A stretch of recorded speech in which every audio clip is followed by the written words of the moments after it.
G'day guys and gal. To say that all Primarchs were equal is to say that cyanide is a solid dietary supplement. It's just not. Although they all excel in different areas and with the right setup could all defeat each other, it wasn't this neck and neck race. Sanguinius, Horus, the Lion, Guilliman and a few more were a tier above the rest. However, with many Traitor Primarchs becoming demons and gaining power not just from the Emperor but also now their patron Chaos God, the power tier list has somewhat shifted. Just because Magnus may have been the most powerful Traitor Primarch prior to the heresy doesn't mean his demon form would still be able to clap Angron, for example. So it does beg an interesting question. Which Traitor Primarch, all of whom now appear to be demons, has become the most powerful of them all? After all, Horus is very dead and he was the only one that could be measured as clearly above the rest. Before we get started, I've made it one of my goals to help change the Warhammer nerd stereotype for the better. A big part of that change is improving your hygiene and grooming. Hence, I've once again partnered up with Manscaped to help you with that and unveil a new product. Most of us know Manscaped by now. The Lawnmower 4.0 is the ultimate way to keep the hedges trim. The Ball deodorant and toner eliminates stanky wiener in its tracks. The Plow 2.0 makes neckbeards a thing of the past. But with all this shaving going on, it's important to remember to exfoliate to get rid of dead skin, bacteria, and remove the potential for ingrown hairs. Manscaped have just unveiled the Buff Bundle to help you with this. The Body Buff is an antibacterial silicone scrubber that you rub on your skin to exfoliate that bad boy. Alongside it, the Buff Bundle also has 2 bottles of ultra premium body wash, which has a great refined gentleman smell, infused with aloe vera and sea salt for maximum freshness. Overall, this bundle will take any smelly gremlin and turn them into a refined, nice smelling gremlin. So to get the Buff Bundle as well as any and all Manscaped products for 20% off and free international shipping, then use my link below. Cheers to Manscaped for sponsoring this video. Today we'll go over the lore of the Traitor Primarchs, measuring their strengths, weaknesses, and feats to determine which one is currently the most powerful in the entire setting. Also, there are only 12 hours left to pick up the Majorkill singlet before it is gone forever. Link is in description below. Now let's get into it.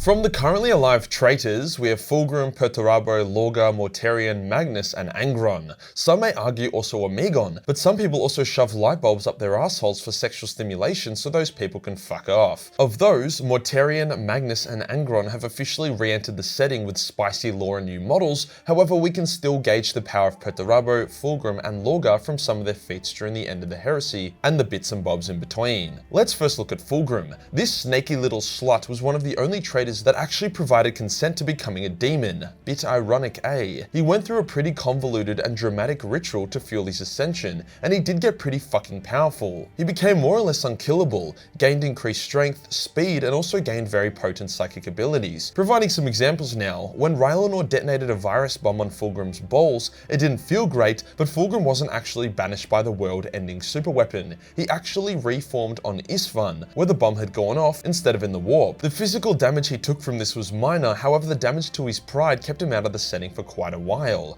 When he dueled with Rogel fucked him up good, cut him multiple times, cut his hand off and impaled him with his sword. Fulgrim literally just said, "Ouchie," and instantly healed before telling Dawn that he literally cannot die. Even before he was a demon, Fulgrim's regeneration and durability was leagues above his brothers. Only Vulcan had him beat, and Vulcan was quite literally unkillable, so it's no surprise that he is even hardier as a demon Primarch. When he dueled Guilliman after the heresy, Bobby G didn't stand a chance and had his throat slit, causing his 10,000-year coma. So Fulgrim is definitely a beast, but also has a shitload of weaknesses. Most of them stem from his aloof, uncaring attitude towards everything. He doesn't give a shit about anything anymore, so he doesn't really try. He's content to just jerk off on his pleasure planet. Fulgrim's psycho powers allow him to crush aircraft mid-flight and even rapidly mutate and kill a Warhound Titan, exploding it from the inside out. His psycho powers are very direct though, like a hammer as opposed to a knife, so it's not so much sorcery as it is just power. Now on to Perturabo. Perty hard carried the traitors during the Siege of Terra. Without him, they barely would have even broken the first line of defense. It could be argued that the traitors' biggest mistake was not giving Perty a slap on the ass for a job well done, as Perty quit the siege at its peak because he was sick of all his Darrow brothers. He also beat Angron in a battle as well, but does this carry over to his new Demon Prince form? Perty has really taken a step back from the galaxy's affairs. He more or less just hangs out on his own personal demon world, playing video games and hurling slurs at anyone who is able to kill him. He has wandered around here and there, creating a super virus that mutated numerous Imperial worlds' machinery into bio-organic monsters, hell of a virus. He also provided Abaddon with weapons to aid in one of his Black Crusades, and even faced off against Mortarion and the Death Guard once. Although he was winning the initial battle against the smelly Moth Brother, the Death Guard's aura and attritional gifts wore down the Iron Warriors and rusted their armor, eventually forcing them to withdraw. But not before Perty blew up the entire planet. He's a bit of a sore loser like that. His demon form is a bit strange. He's basically a mecha-armored giant juggernaut, with his skin looking pale and necrotic, fueling theories that he isn't actually a demon at all, but has interred himself within a custom dreadnought to keep himself alive and prevent the wound Fulgrim did to him from claiming his life. That is just a theory though. Current lore often states that he is a demon, but that info comes more from unreliable narrators rather than established fact. Overall, he seems more than capable of inventing all kinds of horrors and weapons, but probably can't hit as hard as many of his other brothers. Now onto Lorgar. I'm not going to waste too much time here. In Mortality, Lorgar was a bitch Primarch, easily the weakest in combat. Even after he got a buff from Chaos, he was still at the bottom. His Psycho powers were weak compared to Magnus, Mortarion, and even Fulgrim. You would think that his ascension to Demon Prince of Undivided would have changed that, especially since he knew the most about Chaos out of all his brothers, so you'd think he would be able to unlock the most power.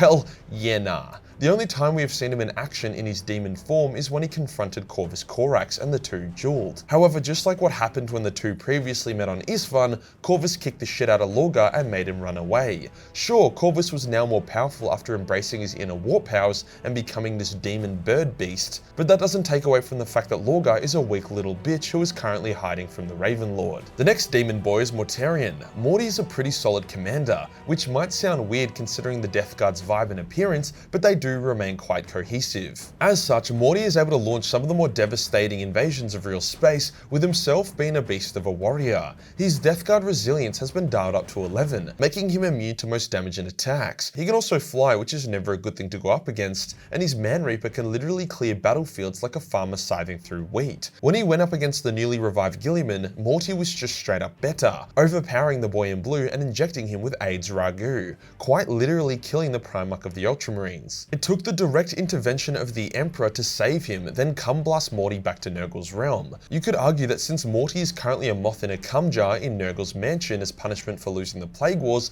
he is weak as shit, but I'd rather compare him at his peak. Morty is probably the best jack of all trades traitor. Solid psycho powers, solid combat prowess, solid durability, and solid command skills. Now onto Magnus. You would think that Magnus would be the most powerful due to his obscene psychic ability, but his track record is pretty shit and there's actually an in-law reason for that. When Magnus teleported to Terra, pissed off his dad, got his spine broken by Lehman, and was then viciously teleported into the warp, it wasn't very good for his health. His very essence shattered into fragments, with Ahriman and friends having to go around and collect enough to prevent their father from dying. However, his noble shard, one of his largest, was used to create Janus, the first Grey Knight, whilst numerous other shards were destroyed or even destroyed themselves to avoid being absorbed into a demon Magnus. As such, Magnus is not whole and his power is diminished. This is why his various invasions of Fenris have all failed. This is also why he struggled to beat a Space Wolf in melee combat, why Bjorn the Fell-Handed was able to fuck him up pretty good, why Logan Grimnar was able to mince his scrotum with an axe, and why Guilliman was able to hold his own in a fight, even breaking Magnus's jaw with a fat uppercut. Sure, these weren't clean-cut fights. Guilliman got some Sisters of Silence to help him during his, but it goes to show that Magnus just isn't as high tier as he should be on paper. At least there is a good reason for it and not just shit writing. And finally, Angron. Angron is a beast in combat. There is no debate here. It was said that only 2 Traitor Primarchs ever had a chance of killing Sanguinius. One was Horus, the other was Angron. Angron did actually get a shot at it, doing a pretty good job, but not good enough as Sanguinius triumphed and sent Angron screaming back to hell. This isn't a diss to Angron though, Sanguinius is off his chops. During the siege, Angron was able to take like 1,000,000 shots at once, getting atomized in the process. He then reformed moments later. He would go on to kill Space Marines by the dozen with every strike, survived getting cut like sashimi by Sanguinius, and was an all-round menace. In recent lore, he is even stronger. Since Nurgle's weakening after the Plague Wars, Khorne has arisen as the new superpower of Chaos, with Angron getting mega juiced as a result. Angron reforms in the warp extremely quickly after each banishment, banishing, and was able to destroy a Xeno Astronomicon on Imperial Nihilus,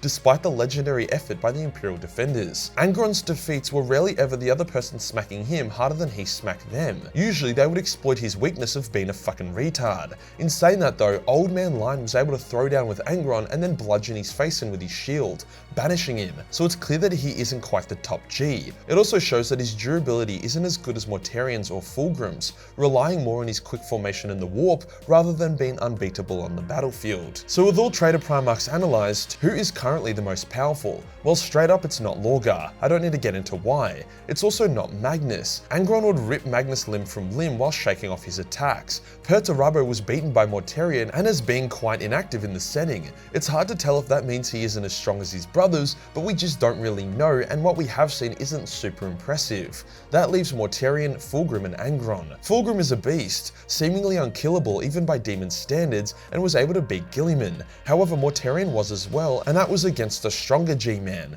Rogal was able to humiliate Fulgrim in a duel, with Fulgrim also relying on a squad of Thousand Suns to stop Rylanor's virus bomb explosion instead of doing it himself. From that, I would say that Morty is greater than Fulgrim, and I can't imagine Angron having much drama sodomizing the Phoenician. This leaves us with Morty and Angron. This is a tough one. These are two Traitor Primarchs that actually give shit a go. Morty is more durable and has psycho powers. Angron hits harder, but is more straightforward and mindless. They can also both fly. However, Angron is also mostly immune to psychic attacks due to Khorne giving him a back rub, so that definitely limits Morty's ability to wear him down with plagues or sorcery. It's a real tough one, but I'll have to give it to Angron. The fact that he can only be put down for a few weeks at a time is devastating to face against, and whilst the Lion might be old, he is still the Lion, one of the greatest of the Primarchs, so him beating Angron isn't an insult to the Angry Boy. Angron fighting his way through an entire Imperial world's defenses, one of the most defended in all of Nihilus, almost single-handedly, is one of the most insane feats of power in the entire setting, something that none of his brothers could manage. So there you go, sometimes being the biggest, angriest demon is all you need. Angron is here, and he's here to fuck. If you enjoyed the video and you want to support the channel, then pick up the Majorkill singlet, only 12 hours before it's gone for good. Hit the subscribe button and hit the real subscribe button for more demonic content. Join the Discord for more memes, and I'll see you on the next one. Peace.